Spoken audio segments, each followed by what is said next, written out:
Bab 1049, Pesanan Pribadi. Plak! Mendengar Kristo menjentikan jarinya, seorang pengawal segera menghampirinya sambil membawa tas di tangannya. Kristo melirik Valentino, lalu dia langsung membuka tas tersebut dan mengeluarkan semua isinya ke atas meja. Isi tas itu adalah camilan kelas atas, semua tulisan pada kemasannya tertulis dalam bahasa Inggris dan harganya terlihat mahal. Orang di samping yang mengenal barang, begitu melihat sekilas tahu bahwa camilan ini semuanya adalah makanan impor yang harganya luar biasa mahal. Kristo pertama-tama mengambil sebungkus biskuit, lalu melihat Valentino sambil berkata, "Apakah kamu tahu apa itu yang namanya berbeda? Nasi kotak sampah seharga 60.000 pun tidak mampu kamu beli, tapi satu bungkus biskuit ini seharga 20 bungkus kotak makan tersebut." Jaslyn agak mengernyit. Perkataan Kristo sama sekali bukan bualan. Makanan impor ini memang sangat mahal. Akan tetapi, sikap Kristo yang besar kepala ini malah membuat Jaslyn merasa tidak nyaman. "Len, ini untukmu. Semua ini untukmu." Saat Kristo melihat Valentino tidak berbicara, dia langsung tersenyum puas, lalu dia menatap Jaslyn dan berkata, "Berbagai makanan impor ini setidaknya seharga beberapa juta. Semua ini pastinya ada di luar bayangan Valentino."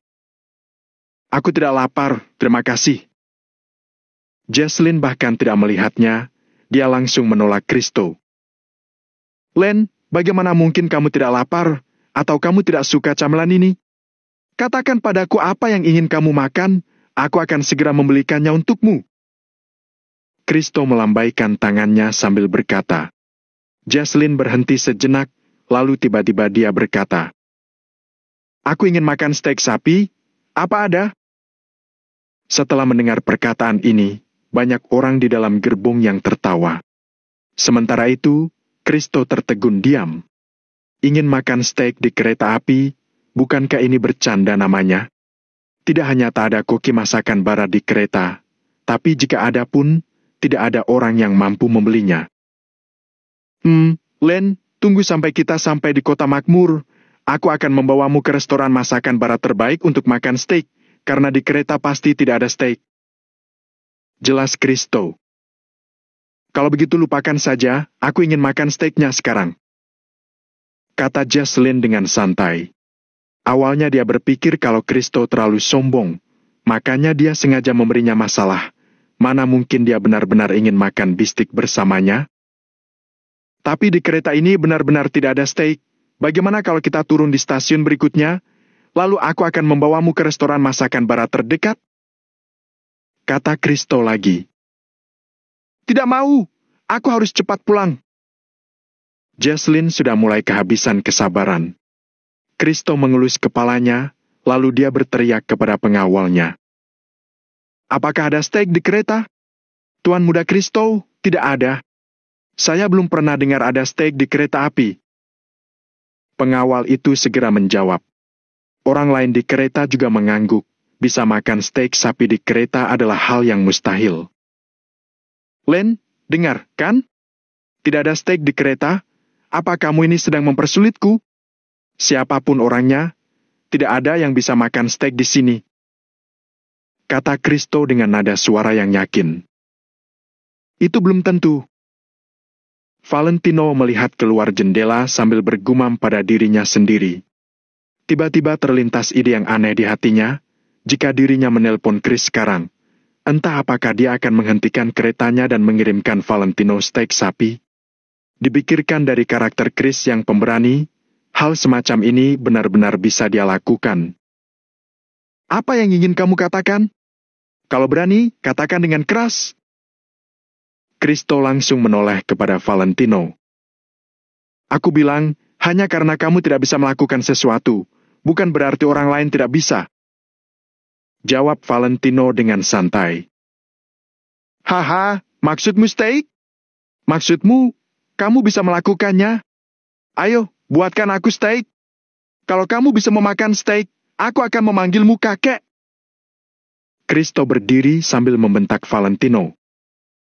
"Tapi, aku tidak menginginkan cucu sepertimu." Valentino mengoloknya. Kamu! Kristo pun naik darah.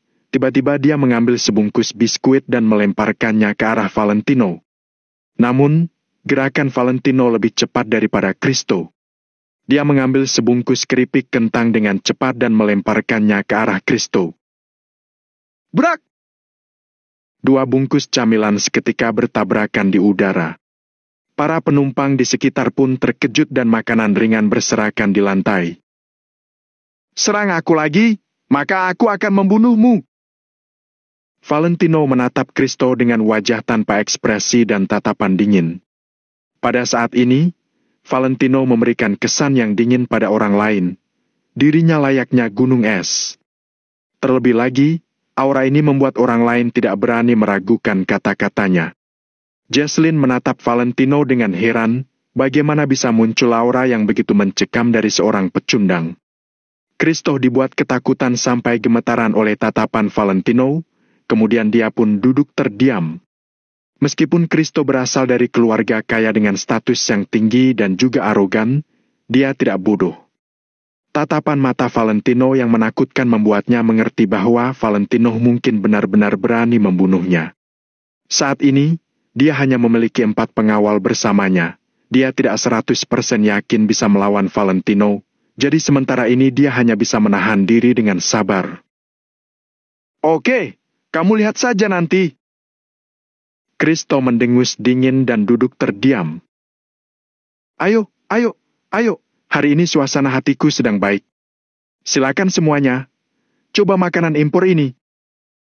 Setelah Kristo duduk dan memutar bola matanya, lalu dia mengambil camilan dari atas meja dan membagikannya kepada semua orang di sekitarnya.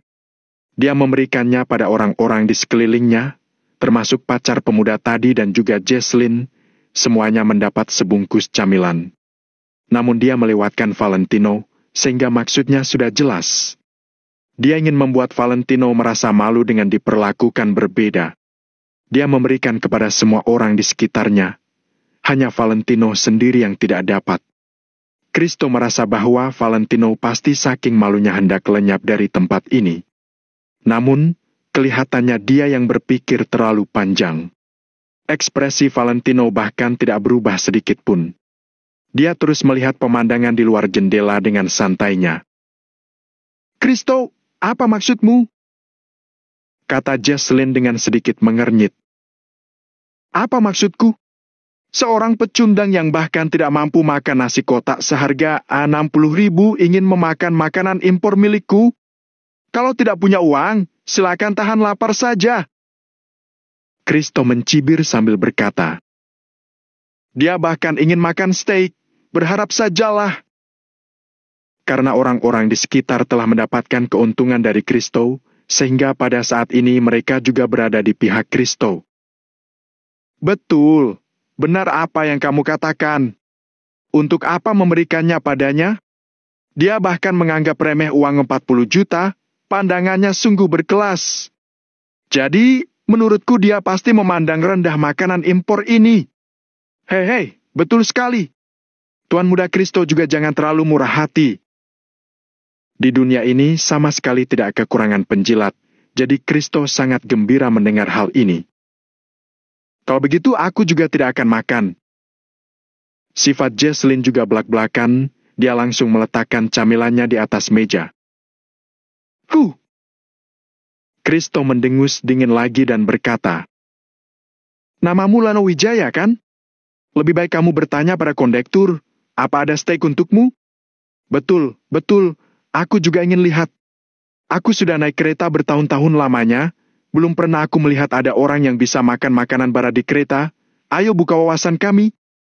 Haha, masuk akal, membuat kita membuka wawasan. Beberapa orang di gerbong kereta dapat melihat status Kristo yang tidak biasa. Saat ini, mereka semua sedang menyanjung Kristo. Kristo tentu saja merasa gembira, wajahnya menunjukkan kepuasan yang meluap-luap. Justru pada saat ini, seorang pria parubaya yang mengenakan seragam kondektur berjalan ke gerbong kereta tersebut sambil membawa beberapa polisi kereta di belakangnya. Nama kepala kondektur disematkan di saku kiri atas pria paruh baya itu. Melihat kepala kondektur datang berpatroli, Para penumpang pun langsung bersikap lebih berhati-hati. Masinis langsung berjalan menuju ke tempat duduk Kristo dan bertanya, "Tuan Muda Kristo ya? Apakah perjalanan Anda menyenangkan?" Melihat adegan ini, banyak orang yang diam-diam terkejut. Dapat membuat kepala kondektur datang langsung untuk menyapanya. Status Kristo ini memang benar-benar bukan orang biasa. "Lumayan, kok?" Kristo menatap Valentino dengan wajah bangga, sambil menjawab kepala kondektur dengan sombong. Kepala kondektur tersenyum dan mengangguk, lalu dia melihat ke arah kursi Jesslyn. Sampai saat dia melihat Jesslyn dengan jelas, dia jadi sedikit tercengang. "Ini." Kepala kondektur itu sedikit kebingungan, bukankah ini seharusnya tempat duduk Lanau? Mengapa ada seorang gadis yang duduk di sini sekarang? "Perhatian, siapa yang namanya Tuan Lanau Wijaya?" Kepala kondektur melihat sekeliling sambil bertanya. Ada orang bermata tajam yang menyadari bahwa saat kepala kondektur menyebut nama ini, dirinya bahkan sedikit membungkuk. Tampaknya, sikapnya jauh lebih sopan daripada saat menghadapi Kristo. "Apa kamu mencari Lanau Wijaya?" "Itu dia." Jari Jesslyn menunjuk ke arah Valentino. Kristo dan semua orang di kereta tercengang. Ada apa ini? Valentino juga agak mengernyit dan melihat ke arah kepala kondektur. Kepala kondektur memandang Valentino beberapa saat. Akhirnya dia memastikan identitas Valentino dalam hati. "Tuan Lanau, tadi saya sangat sibuk, jadi saya tidak datang untuk menyapa Anda. Mohon maafkan saya." Perkataan kepala kondektur ini langsung terdengar oleh orang-orang di seluruh gerbong. Mereka yang mendengarkan pun menjadi takjub dan terkejut. Sikap si kepala kondektur terhadap Valentino berkali-kali lipat lebih sopan daripada sikapnya terhadap Kristo tadi. "Pak kondektur, kamu tidak salah orang kan? Pecundang ini, dia itu orang sakit jiwa. Apa kamu tahu? Barusan dia bilang dia akan makan steak di kereta. Menurutmu apa dia bukan orang gila?" Kata Kristo sambil menunjuk Valentino. "Hahaha, benar, benar. Dia ingin makan steak sapi di kereta. Mengapa kamu tidak makan banket saja? Kamu pikir kereta ini rumahmu? Atau apa kamu anggap ini hotel bintang 5? Dia ini orang kampung. Apa kamu tahu? Mungkin kalau punya sedikit uang, ekornya yang kecil akan segera menekuk ke atas." Beberapa penumpang di sekelilingnya juga tertawa sambil memperdebatkannya. Mereka setuju dengan perkataan Kristo. "Steak sapi?" Si kepala kondektur pun jadi tertegun sesaat. "Ya, steak. Menurutmu, lucu tidak?" Kristo tidak bisa menahan tawa mengejek. "Tidak lucu," ucap kepala kondektur dengan serius. "Apa?" Kristo dan para penumpang di kereta terkejut mendengar perkataannya. Kepala kondektur terdiam sebentar, lalu dia berkata dengan nada serius. "Memang bercanda namanya kalau orang lain yang ingin makan steak di kereta. Tapi kalau Tuan Lanau yang ingin makan steak, tentu ini bukan masalah sedikit pun." Kata-kata kepala kondektur ini sekali lagi mengejutkan semua orang. Baik Kristo atau Jesslyn, termasuk semua penumpang dalam kereta, mata mereka semua terbelalak dengan wajah yang tercengang. Lanau Wijaya, apa dia benar-benar bisa makan steak di kereta? Valentino juga tidak menyangka akan menghadapi situasi ini. Dia terbatuk-batuk untuk menyembunyikan rasa canggungnya. "Benarkah ada steak? Berapa harganya? Aku beli." Kristo langsung bertanya pada kepala kondektur setelah dia menyadarinya. "Maaf, Tuan Muda Kristo. Ini dimasak khusus untuk Tuan Lanau, tidak untuk dijual." Jawab kepala kondektur dengan datar. Bab 1050, Kemiskinan Membatasi Imajinasimu. Kristo jadi merasa malu karena ditolak, wajah dan telinganya langsung memerah. Sementara itu, orang lain kebingungan. Tidak dijual? Selain itu, juga pesanan pribadi. Bercanda, ya? Sejak kapan ada pelayanan semacam ini di kereta? "Hah! Kamu kira aku suka? Steak sapi harus langsung dimakan setelah dimasak, begitu baru enak. Kristo mendengus dingin dan berkata, hanya orang kampung yang belum pernah makan masakan barat yang akan memesan steak sapi duluan, lalu dibungkus dan dimakan di atas kereta. Orang lain di dalam gerbong itu mengangguk-angguk lagi, steak sapi memang harus dimakan selagi panas. Hal ini karena biasanya steak sapi tidak akan dimasak sampai matang sepenuhnya, tapi ada beberapa persentase yang tidak matang. Kalau sudah dingin, bagian tengahnya jadi sama saja dengan daging mentah.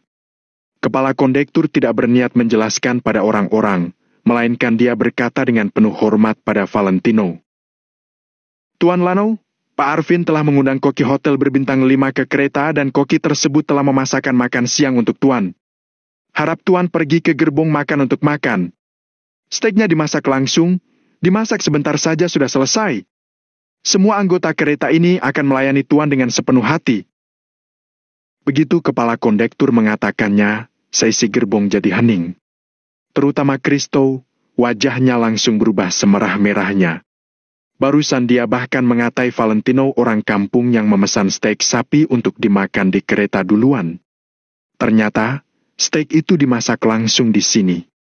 Hal ini merupakan sebuah tamparan keras baginya. Kristo merasa wajahnya panas dan perih.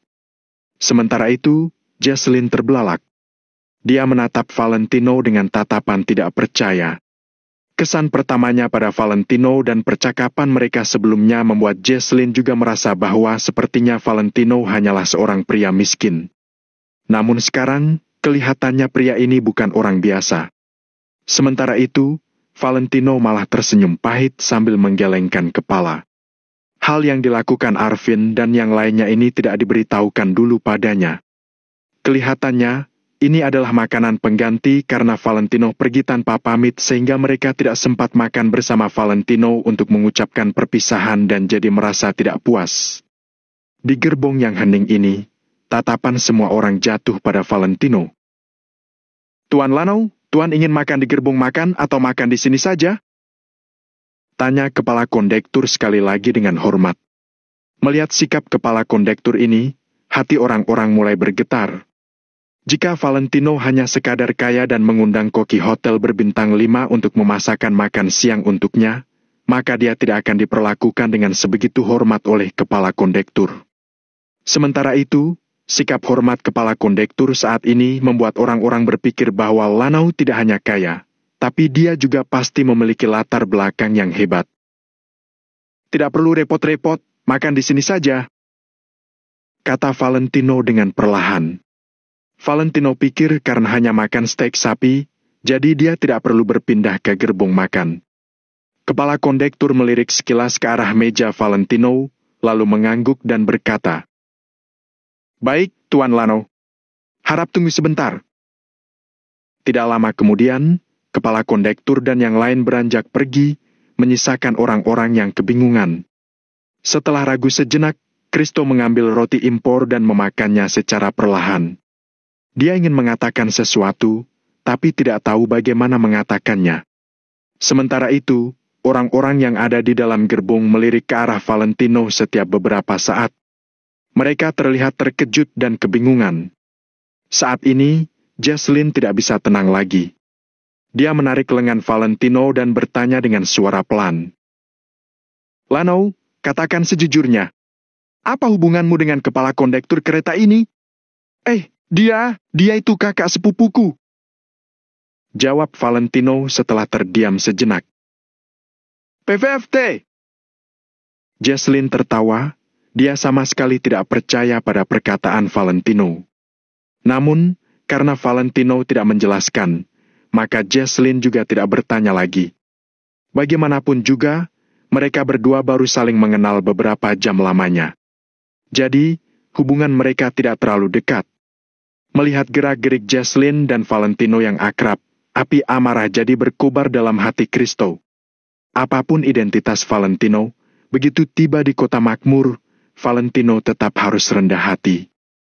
Kalau tidak berada di kota makmur, maka seseorang tidak akan tahu seberapa kecil derajatnya di sana. Kalimat ini bukan kalimat abal-abal. Kemudian, kepala kondektur masuk lagi dengan anggotanya. Di depan dan di belakang kepala kondektur itu, ada 7 hingga 8 pramugari. Selain itu juga ada koki kereta.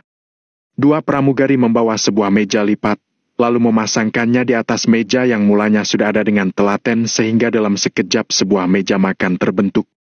Hal ini membuat tamu di sekitar berdecak. Mereka sudah menaiki kereta berkali-kali, tapi tidak ada yang tahu kalau ternyata meja kereta bisa diperpanjang. Tuan Lano, makan siangnya sudah tiba. Saat ini, kepala kondektur sudah bagaikan manajer hotel. Setelah dia bertepuk tangan, masakan langsung dihidangkan.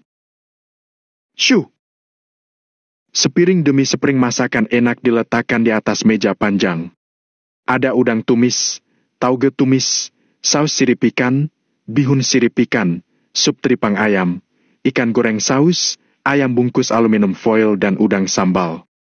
Dalam sekejap, meja itu dipenuhi berbagai masakan. Semua masakan ini baru selesai dimasak, jadi masih mengepulkan asap dan sangat wangi. Gerbong ini jadi dipenuhi wangi masakan yang menggoda. Di hari-hari biasa, orang-orang bisa makan puas di restoran. Akan tetapi, sekarang mereka berada di kereta api yang serba terbatas. Selain itu, mereka tidak bisa kemana-mana saat menaiki kereta. Bahkan jika kereta mencapai stasiun, kereta ini hanya akan berhenti selama beberapa menit. Jadi, penumpang lainnya mana punya waktu untuk ke restoran? Saat ini, semua penumpang di dalam gerbong menelan air liur mereka. Bahkan penumpang di 2 gerbong depan dan belakang juga mencium aroma masakan ini. Karena itu, mereka juga menoleh ke arah gerbong Valentino. Saat sedang lapar, bahkan mie instan pun terasa sangat enak. Apalagi kalau makanan enak. Bahkan Kristo dan Jesslyn yang sudah terbiasa makan makanan enak pun terbelalak. Mereka menatapi masakan enak di atas meja lurus-lurus. Terutama Kristo. Saat ini, makanan impor yang ada di mulutnya jadi tidak ada rasanya lagi. Makan adalah hal yang penting dalam hidup manusia. Seenak apapun makanan ringan itu, tetap tidak sebanding dengan makanan berat. Apalagi semua masakan ini dimasak oleh koki hotel bintang 5. Baik bentuk ataupun rasanya, sama-sama patut diacungi jempol. Suasana hening sekali. Pada akhirnya saat kepala kondektur yang menghidangkan beberapa porsi steak sapi, suasana di gerbong jadi lebih hening lagi. Bunyi sekecil apapun bisa terdengar. Lanau yang dikatai sebagai bajingan tingkat bawah ini bisa memakan steak sapi di kereta? Astaga! Kalau tidak melihatnya sendiri, aku tidak akan percaya. Benar, inilah yang namanya kemiskinan membatasi imajinasimu. Hal ini sangat tidak masuk akal. Kalau temanku yang menceritakan hal ini padaku, aku pasti akan menganggapnya mabuk dan sedang membual. Dalam sekejap, gerbong kereta dipenuhi dengan suara perdebatan. Semua orang jadi merasakan sendiri apa arti perkataan kemiskinan membatasi imajinasimu. Ternyata, inilah kehidupan orang kaya. Tuan Lano, saya tidak tahu Tuan suka yang seberapa matang. Jadi, di sini ada yang medium rare, medium well dan well done. Tuan bisa pilih sendiri sesuai selera. Kepala kondektur itu tersenyum, lalu membuka penutup piring berbahan prak. Syuh! Beberapa porsi steak sapi yang masih mengepulkan asap muncul dalam pandangan orang-orang. Bab 1051, siapapun tidak bisa menghentikanku.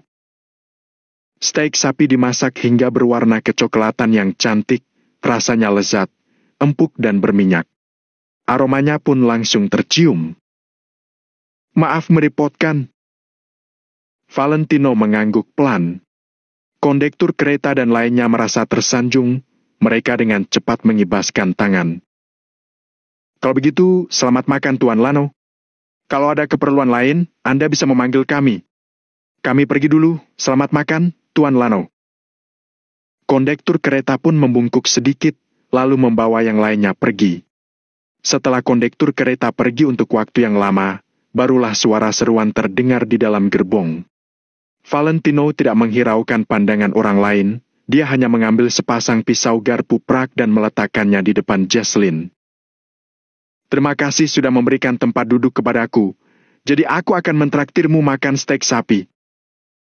Valentino tersenyum tipis. Ah! Jesslyn terkejut dan secara tidak sadar mengambil pisau dan garpu itu. Dia pun menelan air ludahnya dan berbisik. Apa boleh? Tentu saja boleh, kalau kamu tidak keberatan.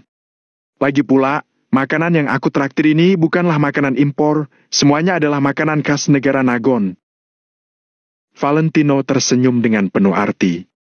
Mendengar ini, Kristo pun marah dan menggigit biskuit dengan kesal. Tidak, aku tidak keberatan kok. Aku juga tidak tertarik dengan makanan impor. Jesslyn tidak sungkan lagi dan mulai makan steak sapi. Semua orang di dalam gerbong melihat pemandangan itu dengan iri, air liur mereka hampir menetes. Bahkan kecemburuan pun melintas di mata Kristo. Valentino dan Jesslyn makan steak sapi, minum anggur dan masih bisa melihat pemandangan yang melewati jendela. Semua ini benar-benar kenikmatan hidup. Siapa yang tidak akan iri? Apakah ini orang inferior yang dikatakan Kristo? Apakah ini adalah kehidupan orang inferior? Kalau begitu, banyak orang di dalam gerbong ini juga ingin menjadi orang inferior. Melihat Valentino dan Jesslyn makan, makanan impor di tangan Kristo terasa semakin tidak enak. Awalnya, dia masih berpikir kalau Valentino mengundangnya, apakah dia harus menolaknya. Namun sekarang, jangankan Valentino mengundangnya, Valentino bahkan tidak melirik ke arah dirinya. Bam! Kristo menjatuhkan biskuit di tangannya dengan sengaja, seketika juga biskuit itu pun hancur berantakan. Dia ingin menggunakan cara ini agar Jesslyn berdua merasakan ketidakpuasannya. Akan tetapi, baik Valentino maupun Jesslyn sama sekali tidak ada niat untuk mengangkat kepala dan melihatnya. Mereka berdua makan sambil berbicara pelan, terlihat seperti sengaja membuat Kristo marah. Kristo marah hingga hampir muntah darah, dia pun berbalik dan pergi ke sambungan kereta untuk merokok. Setelah Kristo pergi, Jesslyn langsung meletakkan garpunya dan berbisik pada Valentino. Lano, kalau kamu pergi ke kota makmur untuk suatu urusan, setelah selesai urusanmu, segeralah pergi. Kalau bukan hal yang penting, aku sarankan kamu melakukannya lain kali. Setelah sampai di stasiun, kamu langsung saja beli tiket pulang. Jesslyn mengucapkannya dengan serius. Dia berbicara sambil melihat sosok Kristo. Kenapa? Valentino minum anggur dengan acuh tidak acuh. Minum anggur di kereta memang pengalaman pertamanya. Mungkin kamu ada sedikit latar belakang. Tapi di kota makmur, banyak toko besar pun tetap harus patuh. Bagaimanapun juga, orang sekuat apapun juga akan kalah dari toko setempat. Terlebih lagi, latar belakang Kristo termasuk besar di kota makmur, dia orangnya juga sangat pendendam. Sekarang kamu sudah menyinggungnya, dia pasti akan menyuruh orang untuk menghadapimu. Mungkin saja kamu baru sampai di stasiun sudah dimusuhi orang. Jelas Jesslyn kepada Valentino dengan singkat. Valentino mengangguk pelan, tapi dia berkata dengan datar. Aku harus pergi ke kota makmur, tidak bisa ditunda. Kalau dia menghentikanku, maka aku akan bunuh dia. Valentino mengatakannya dengan sesuka hati, seolah-olah membunuh Kristo semudah membunuh seekor ayam. Mata Jesslyn membelalak. Dia sudah hidup di kota makmur begitu lama, tapi dia masih belum pernah mendengar siapa yang berani berkata akan membunuh Kristo. Sebenarnya dari mana kepercayaan diri Valentino ini berasal? Lanau, aku berkata begitu banyak karena aku merasa kamu adalah orang yang baik. Ada banyak anak rantau yang sombong. Mereka mengira dirinya bisa membangun bisnis yang besar di kota makmur. Tapi, sampai akhirnya mereka tetap harus menghadapi kenyataan dan merendahkan kepala mereka yang angkuh itu. Kamu tidak dapat membayangkan betapa dalamnya air di kota makmur ini. Ucap Jesslyn dengan sangat serius. Dapat terlihat, Jesslyn benar-benar khawatir pada Valentino. Baik itu bangsawan atau konglomerat, semuanya tidak dapat menghentikan hal yang ingin aku lakukan. Valentino menyipitkan matanya. Kali ini dia diam-diam ke kota makmur. Tapi itu tidak berarti dia akan menjadi seorang pengecut. Di saat perlu beraksi, dia tidak akan ragu sama sekali. Setidaknya, dia tidak akan membiarkan orang lain menginjak kepalanya. Melihat sikap Valentino yang tegas, Jocelyn pun menghela napas pelan dan berhenti membujuk lagi, melainkan mengeluarkan sebuah kartu nama. Ini adalah informasi kontakku. Kalau ada kesulitan, pergi saja ke keluarga Arini di Kota Makmur. Ini mungkin bisa membantumu, ujar Jocelyn. Valentino ragu sejenak, tapi dia juga tidak menolaknya dan menyimpan kartu nama ini ke dalam sakunya. Oh ya, apakah kamu boleh memberitahuku situasi Kota Makmur saat ini? Valentino terdiam sejenak, tetapi akhirnya tetap menanyakan hal ini. Baru saja Jocelyn ingin berbicara, dia sudah melihat Kristo berjalan kembali dengan rokok di mulutnya. Jadi, Jocelyn pun memberikan tatapan kepada Valentino dan tidak berkata apa-apa lagi. Kristo sangat arogan. Meskipun ada anak kecil di dalam gerbong ini, dia tetap saja merokok dan terlihat seperti orang paling berkuasa di dunia. Banyak orang tidak punya pilihan selain menjauhkan anak kecil mereka dari Kristo. Setelah Valentino selesai makan, segera ada orang yang datang untuk membereskan meja makan. Jocelyn melirik arloji indah di pergelangan tangannya dan berkata pada dirinya sendiri. Dalam waktu kurang dari 2 jam, kita akan sampai di Kota Makmur. Kristo langsung menjawab. Iya, Jocelyn. Tinggal 1 stasiun, setelah itu tidak ada lagi. Jocelyn mengabaikan Kristo, dia malah menoleh ke arah Valentino dan bertanya. Lano, kamu masih belum familiar dengan Kota Makmur, kan? Maukah kamu bertamu ke rumahku? Valentino dan Kristo tercengang bersamaan, sementara Jocelyn memberikan isyarat mata pada Valentino secara diam-diam. Jangan, Jocelyn. Aku masih ada urusan dengannya, lain kali baru bertamu ke rumahmu saja.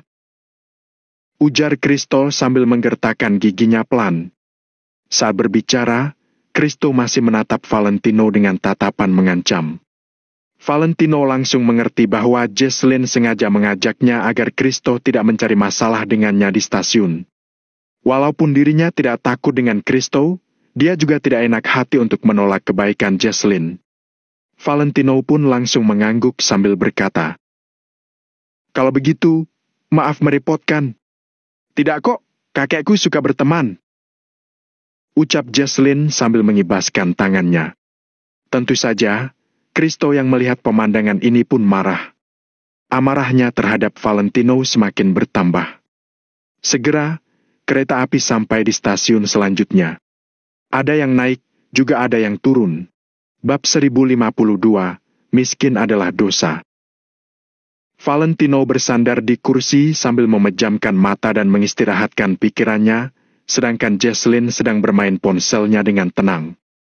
Saat kendaraan perlahan bergerak, seorang pria paruh baya yang mengenakan kostum pengantar berjalan menuju gerbang dengan menggendong seorang anak.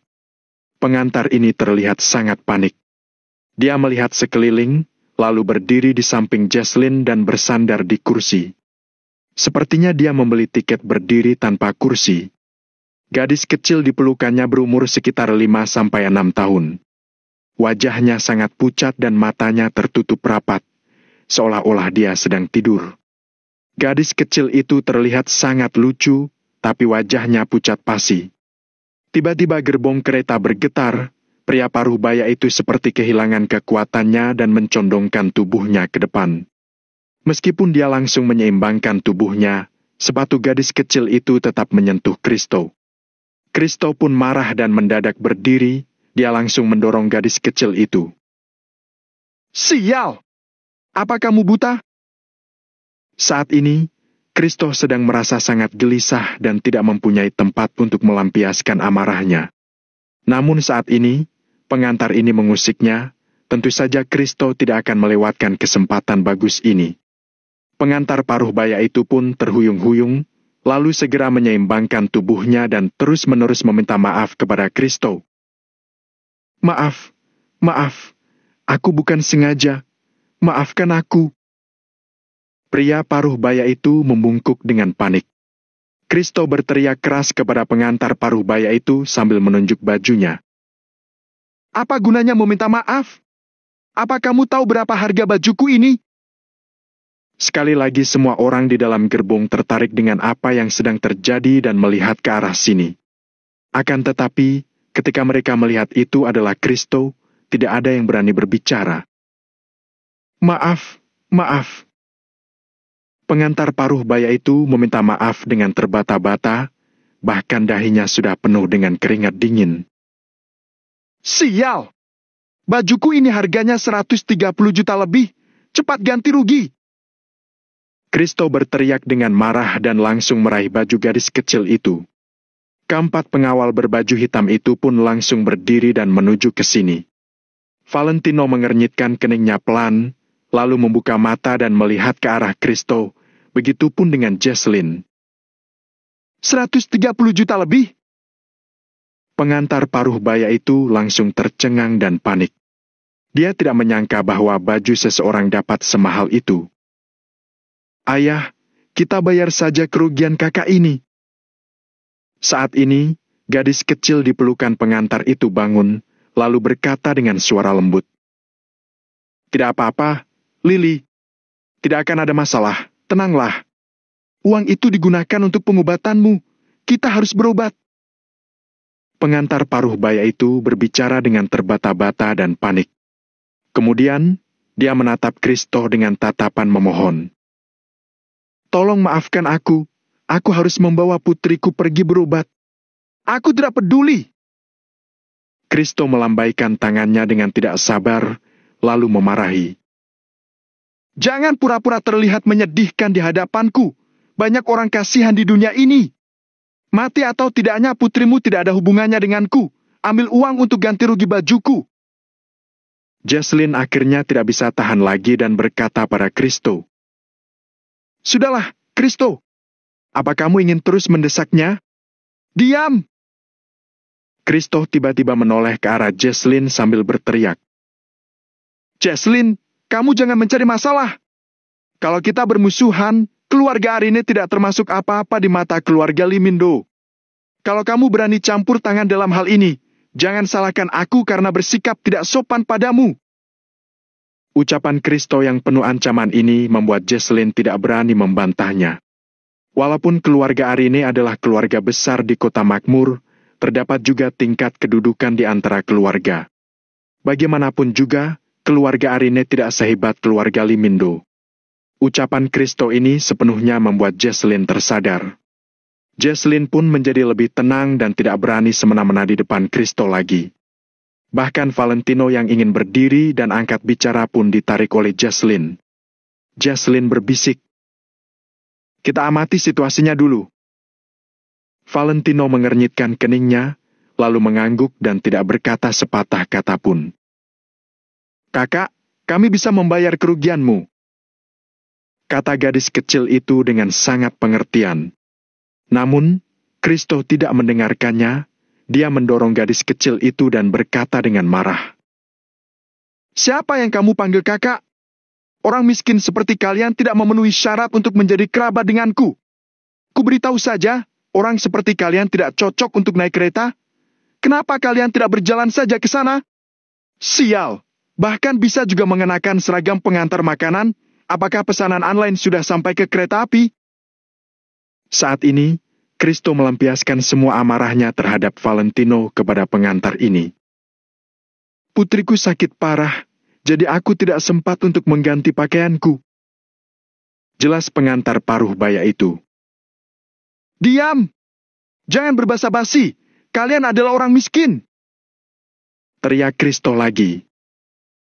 Ya, apa yang Tuhan katakan benar? Pengantar makanan itu sangat merendahkan dirinya dan menggendong anaknya sambil melangkah mundur. Memang sial. Naik kereta pun bisa bertemu dengan dua orang miskin secara berturut-turut. Berkata sampai sini, Kristo pun melirik ke arah Valentino. Kristo merapikan bajunya, lalu berkata dengan arogan. Aku lihat kamu juga tidak mampu membayar 100-an juta. Kalau tidak, kamu mewakili orang miskin seperti kalian untuk berlutut dan meminta maaf padaku saja? Hal ini bisa berakhir di sini. Pengantar paruh baya itu langsung tercengang, raut wajahnya pun seketika menjadi pucat. Tubuh pengantar itu gemetar dan kemarahan melintas di matanya. Namun, dalam menghadapi kenyataan, dia tidak berani melampiaskan amarahnya itu. Orang kaya dan berkuasa memang bisa semena-mena. Sebagai seorang pengantar, dia sangat jelas terhadap ini. Aku tidak memaksamu untuk berlutut, hanya memberimu dua pilihan, membayar 100-an juta atau mewakili orang miskin untuk berlutut dan meminta maaf padaku. Kristo sedikit mencondongkan badannya dan melihat pengantar itu dengan ekspresi penuh arti. Ayah, bukankah kita punya uang?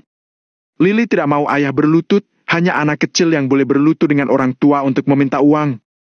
Ayah bukan anak kecil. Gadis kecil itu berkata sambil melebarkan matanya yang penuh ketakutan. Ucapan gadis yang polos ini membuat orang lain ingin tertawa.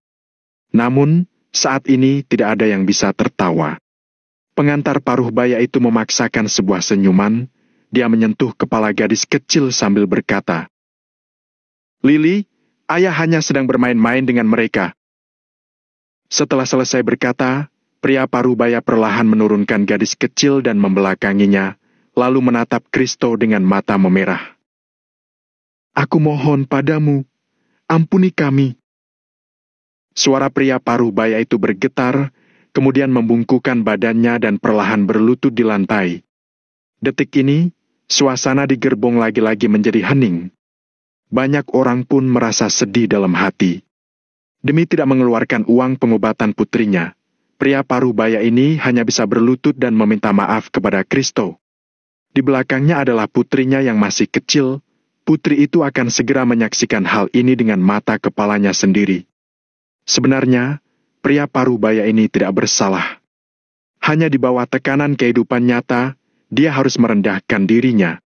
Dalam masyarakat ini, miskin adalah dosa.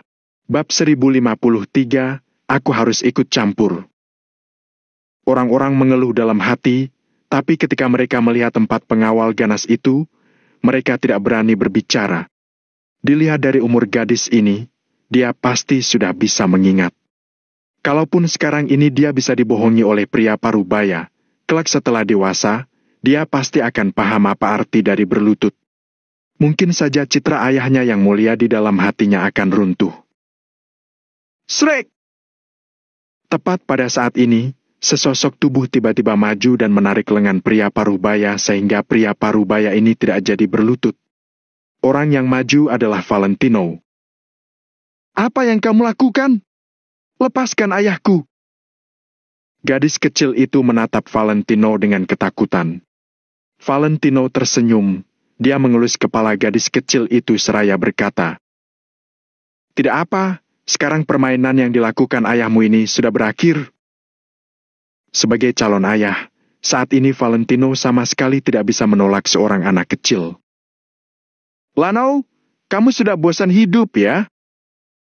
Melihat Valentino mencampuri urusannya, amarah Kristo sudah sampai di puncaknya. Melakukan segala hal itu harus ada batasannya, kamu sudah melewati batas. Valentino memapah pria paruh baya itu, lalu berbalik perlahan menatap Kristo.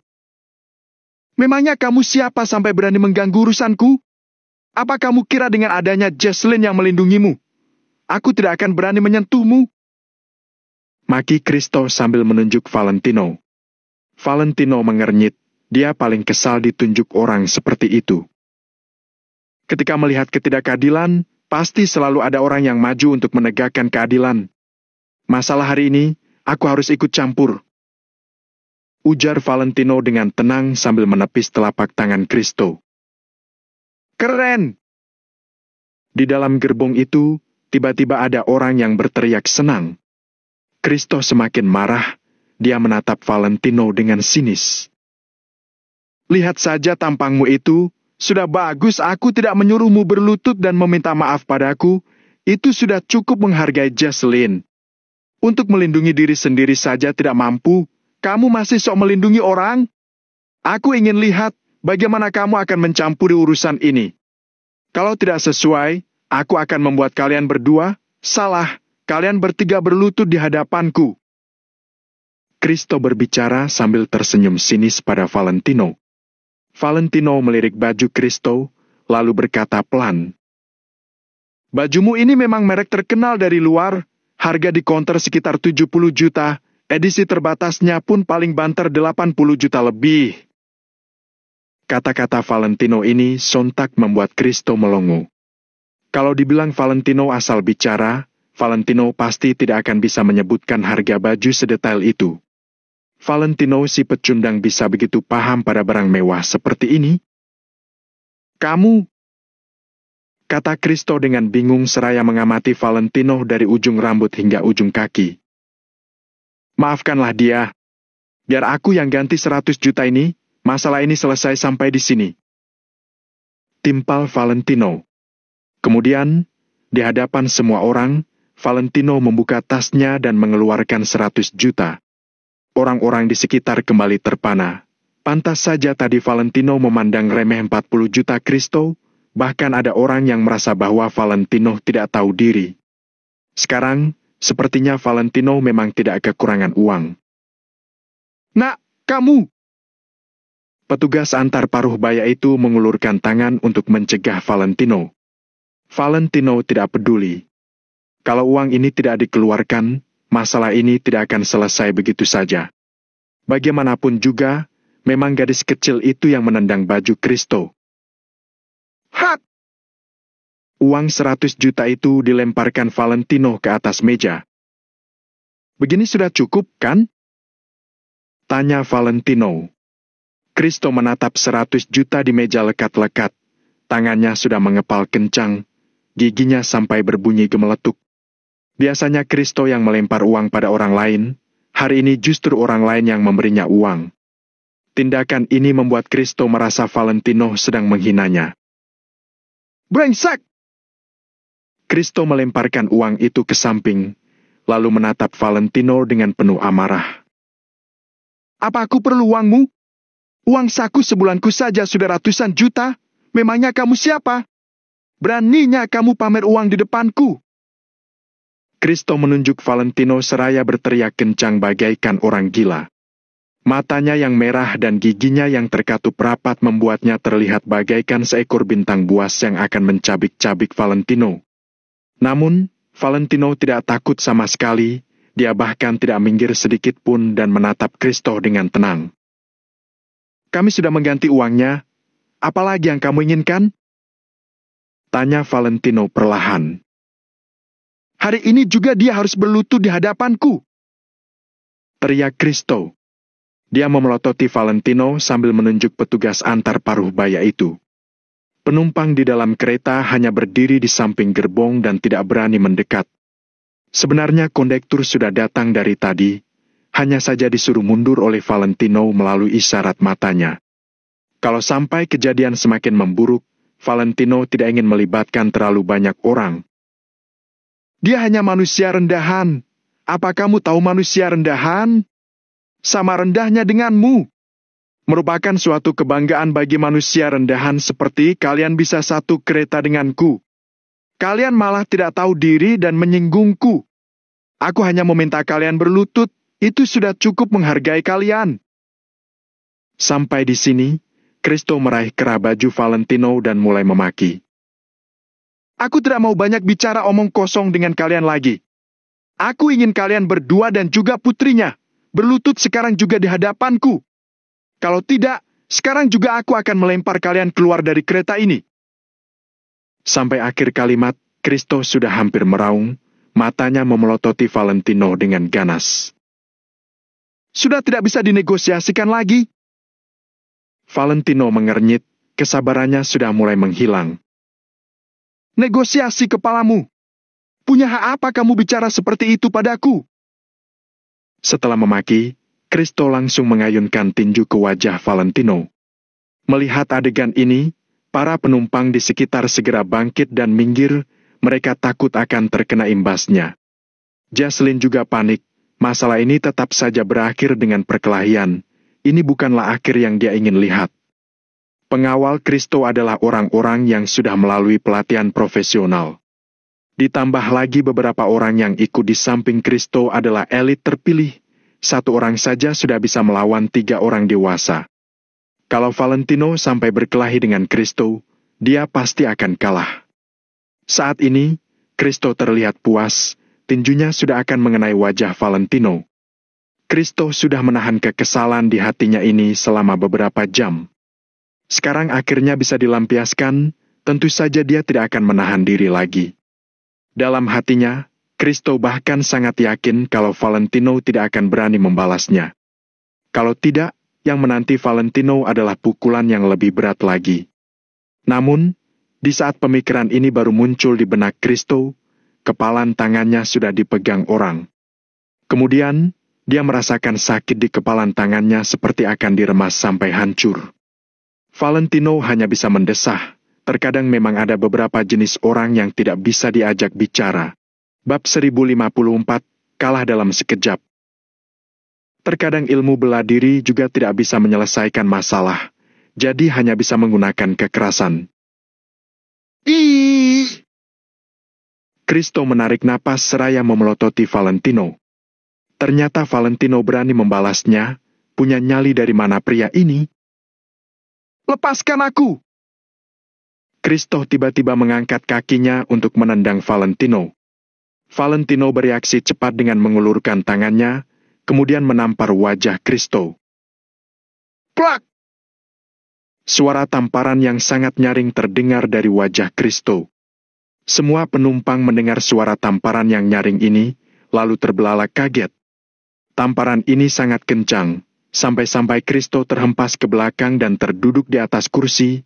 Dia hanya bisa berteriak kesakitan seraya memegang wajahnya. Mana pernah Kristo dipukuli seperti ini? Ditampar orang lain adalah sebuah penghinaan baginya. Setelah menampar Kristo, Valentino berdiri dengan kedua tangan terlipat di belakang sambil berkata pelan. Tidak ada tinggi rendah, kaya miskin ataupun mulia dan rendah dalam martabat manusia. Orang yang sering menghina orang lain akan dihina orang lain juga. Kata-kata Valentino begitu keras dan lantang, membuat banyak orang di kereta diam-diam menganggukkan kepala. Jocelyn juga menatap Valentino lekat-lekat, terbersit sesuatu yang berbeda di balik matanya yang indah itu. Saat ini, citra Valentino menjadi sangat agung dan terhormat di mata semua orang. Kata-kata martabat manusia tidak ada tinggi dan rendah menggerakkan hati banyak orang. Sebuah energi yang dahsyat juga menyebar di lubuk hati semua orang. Hanya Kristo yang terpana beberapa detik, kemudian tiba-tiba mendongak, sudut bibirnya terlihat berdarah. Kenapa bengong? Cepat maju! Kristo duduk sambil menunjuk Valentino. 4 pengawal berbaju hitam baru tersadar, kemudian mereka segera menerjang Valentino. Tadi, mereka benar-benar terpana, karena selama hampir 2 tahun mereka bekerja pada Kristo. Ini pertama kalinya mereka melihat Kristo dipukul. Dulu, sudah bagus kalau Kristo tidak memukul orang, makanya mereka benar-benar terpana. Setelah tersadar sekarang, mana mungkin mereka rela kalau sang majikan dipukul? Saat ini, Jocelyn tiba-tiba berdiri sambil berkata dengan khawatir. Lano, hati-hati! Mereka semua master profesional. Hal yang tidak disangka Valentino adalah, petugas antar paruh baya itu ragu-ragu sejenak, kemudian menggendong putrinya ke samping Jocelyn, lalu berjalan dan berdiri di samping Valentino. Tindakannya ini membuat Valentino merasa kalau dirinya tidak salah membantu pria paruh baya ini. Masalah selanjutnya adalah urusanku dan mereka, tidak ada hubungannya denganmu, bawalah putrimu dan berdiri di belakang. Namun, Valentino justru menghadang pria paruh baya itu dan mendorong pria paruh baya itu ke belakang. Valentino masih percaya bahwa dirinya bisa menghadapi hal ini, tapi kalau pria paruh baya ikut campur, Kristo pasti tidak akan melepaskan pria paruh baya ini. Sebelum pria paruh baya bereaksi, Valentino sudah maju duluan untuk menyambut serangan pria kekar berbaju hitam. Orang-orang di dalam gerbong kembali mundur dan menyisakan area yang cukup luas untuk mereka. Tidak ada yang percaya Valentino akan menang, mereka semua merasa, begitu berhadapan langsung, Valentino pasti akan dijatuhkan. Valentino yang berbadan kecil ini mana bisa menjadi lawan 4 pria kekar berbadan besar. Bam! Di hadapan semua orang, Valentino tiba-tiba memukul kursi, lalu tubuhnya pun berputar di udara dan langsung menendang ke arah 4 pria kekar.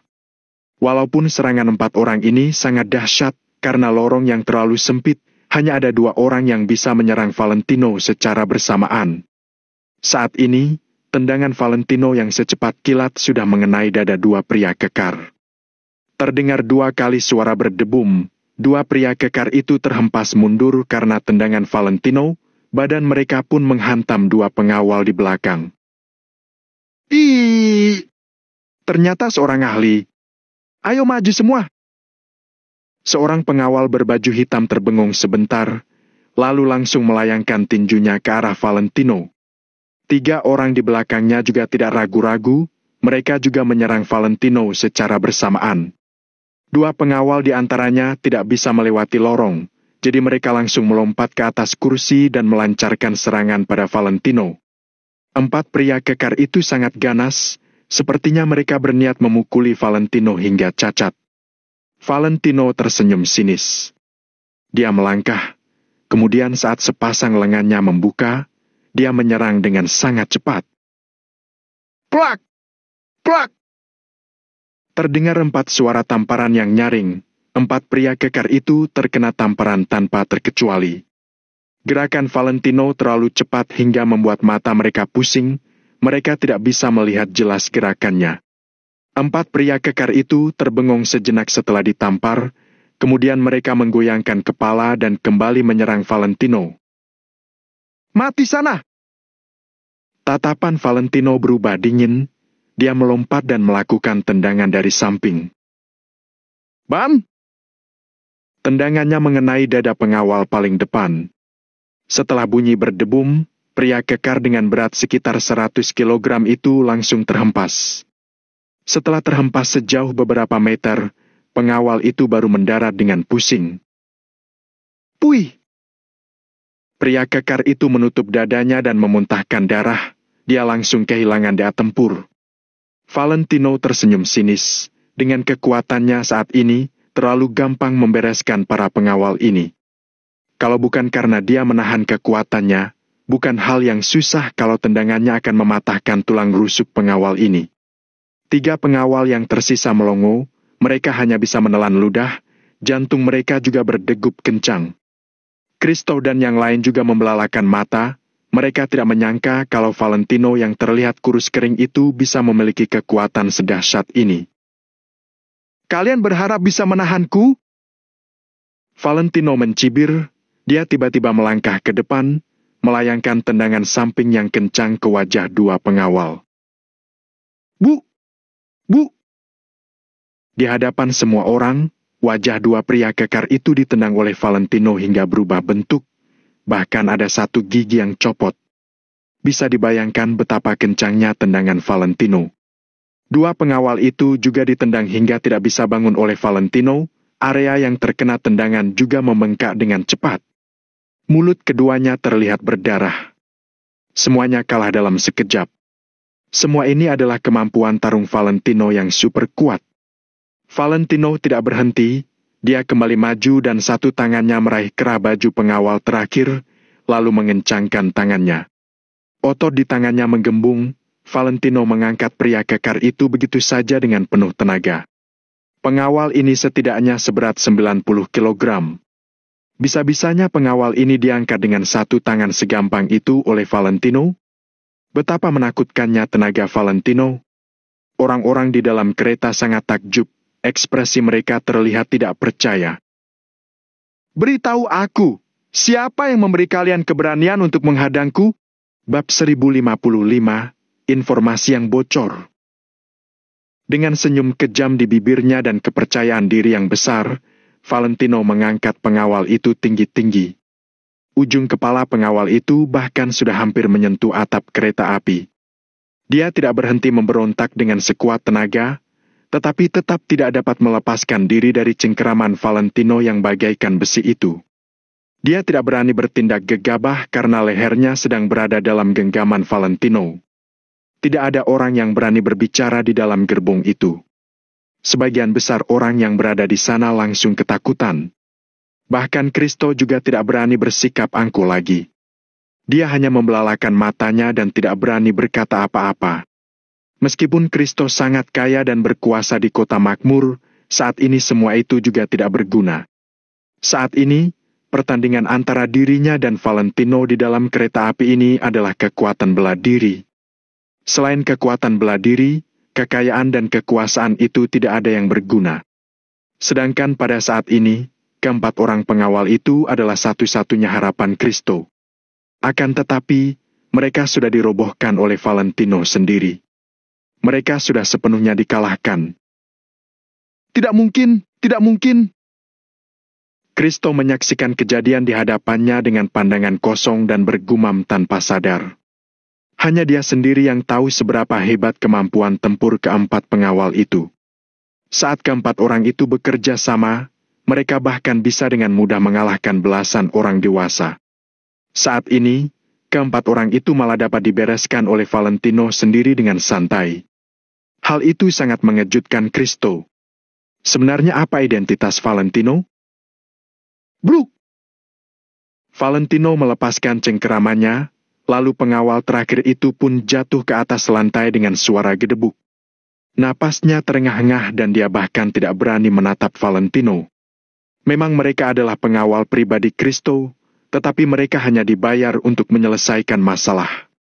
Bagaimana mungkin mereka rela mengorbankan nyawanya untuk Kristo? Apa cara lain yang kamu punya? Silakan keluarkan semuanya. Valentino meletakkan tangannya di punggung dengan santai, lalu berbalik secara perlahan untuk menatap Kristo. Aku.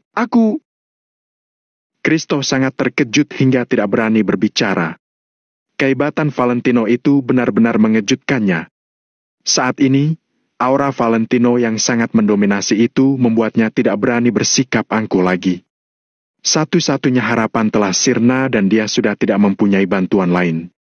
Jadi, bagaimana mungkin dia berani bersaing dengan Valentino? Valentino menatap Kristo dengan acuh tak acuh.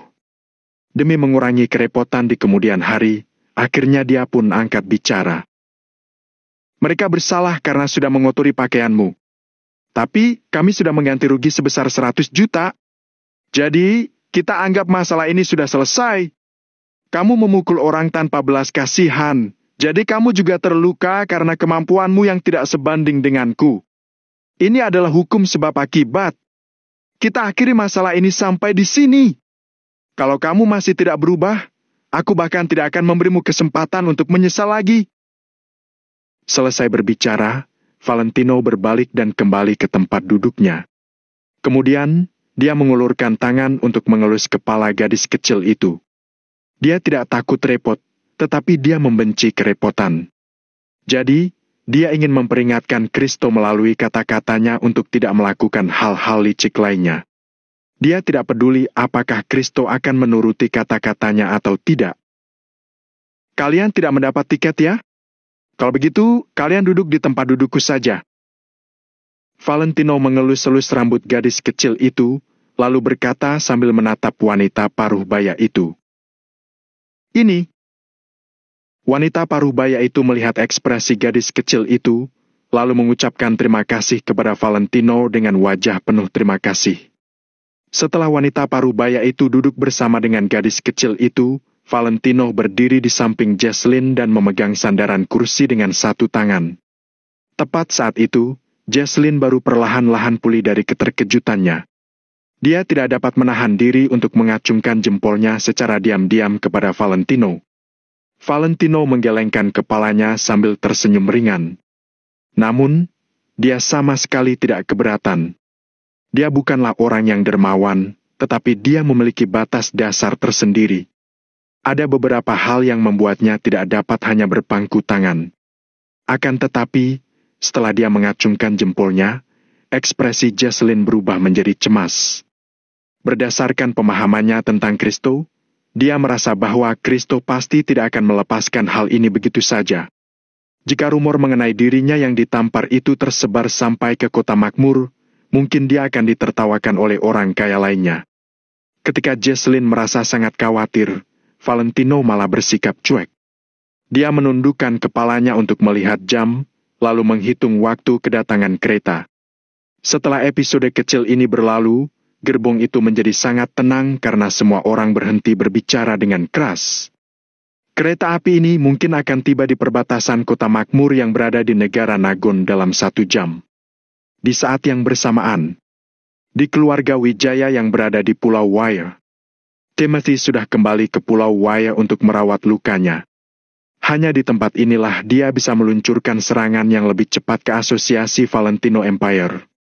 Bagaimanapun juga, Pulau Waya adalah tempat terpenting bagi keluarga Wijaya karena ada banyak perintah yang dikirim dari tempat ini.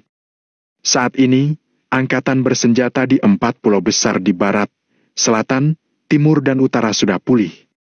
Jumlah orangnya juga sudah meningkat lebih dari 2 kali lipat. Prajurit keluarga Wijaya yang sebelumnya sedang menjalankan tugas di luar satu persatu juga sudah dipanggil untuk kembali. Jadi, keamanan perairan keluarga Wijaya telah meningkat. Sebelum pertandingan antara keluarga Wijaya dan Valentino berakhir, seluruh kekuatan keluarga Wijaya dikerahkan untuk persiapan perang yang dapat terjadi sewaktu-waktu. Saat ini, ada beberapa orang yang berada di dalam kamar Timothy untuk berdiskusi. Tetua pertama, aku mendengar laporan dari bawahanku bahwa Tommy sepertinya sudah meninggalkan kota Neo. Timothy menyalakan sebatang rokok, lalu bertanya sambil mengerutkan alisnya. Kenapa dia meninggalkan kota Neo di saat-saat seperti ini? Setelah mendengarnya, tetua pertama merenung selama beberapa detik, lalu bertanya. Apakah kamu dapat mengonfirmasi lokasinya? Kalau bisa.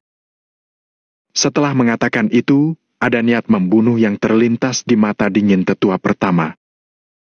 Tidak bisa. Kota Neo telah dibangun menjadi kota yang tidak bisa ditembus oleh orang luar. Bahkan informasi tentang dirinya yang meninggalkan kota Neo itu pun sangat sulit untuk didapatkan. Kata Timothy sambil mengerutkan dahinya. Orang yang lain juga ikut menganggukkan kepala mereka pertanda mereka setuju dengan kata-kata Timothy. Dalam 2 hari ini, mereka sudah mencoba untuk mencari cara agar bisa menyelusupkan kekuatan keluarga Wijaya ke kota Neo. Namun, semua cara yang mereka lakukan tidak begitu berefek. Kota Neo sudah sepenuhnya berada dalam genggaman Valentino dan mencapai kekokohan yang tidak terbayangkan. Benar-benar bukan hal yang gampang bagi keluarga Wijaya untuk menyusupkan pengaruh mereka ke kota Neo. Menurut kalian, kenapa Tommy meninggalkan kota Neo di saat-saat seperti ini? Ayah Timothy merenung beberapa saat sebelum bertanya. Ini adalah masa penting dalam pertandingan mereka. Jadi, alasan Valentino tidak berada di kota Neo untuk mengatur prajuritnya pasti bukan untuk berwisata. Dia pasti keluar untuk melakukan sebuah hal yang sangat penting. Lagi pula, hal itu pasti adalah hal yang harus dia lakukan. Sedangkan jika dilihat dari situasi saat ini, tujuan Valentino meninggalkan kota Neo sangatlah jelas. Tetua pertama yang pertama menyadari hal ini, lalu dia menyipitkan mata sambil berkata, kalau dilihat dari situasi saat ini, perbedaan antara Tommy dan kita adalah dukungan di balik layar. Jadi, dia pasti sudah pergi ke kota makmur. Dia hanya bisa menemukan dukungan yang kuat di tempat itu untuk melawan kita. Awalnya, Timothy tercengang. Kemudian, dia tertawa sinis. Aku berani menjamin kalau dia tidak akan bisa menggoyahkan pendukung kita. Kalau tidak, bukankah kerja keras kita selama bertahun-tahun ini jadi sia-sia? Setelah mendengar kata-kata Timothy, beberapa orang yang ada di sana pun mengangguk.